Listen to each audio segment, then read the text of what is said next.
స్థానిక సంస్థలకు కేంద్రం భారీ నిధులు. తెలంగాణకు 248 కోట్ల రూపాయల విడుదల.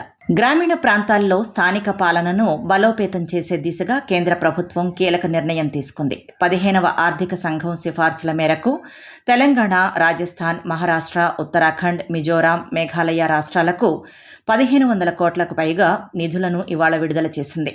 పంచాయతీరాజ్ సంస్థలు, గ్రామీణ స్థానిక సంస్థలను ఆర్థికంగా శక్తివంతం చేయడం, స్థానిక అవసరాలకు అనుగుణంగా అభివృద్ధి పనులు చేపట్టడమే ఈ నిధుల విడుదల ముఖ్య ఉద్దేశమని కేంద్ర పంచాయతీరాజ్ మంత్రిత్వ శాఖ ఒక ప్రకటనలో తెలిపింది.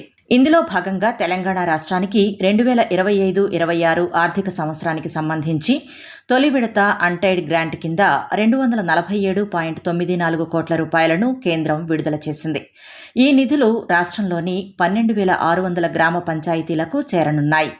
అన్టైడ్ నిధులు కావటం వల్ల స్థానిక అవసరాలను బట్టి ఏ అభివృద్ధి పనులకైనా గ్రామ పంచాయతీలు ఈ నిధులను స్వేచ్ఛగా వినియోగించుకునే వెసులుబాటు ఉంటుంది.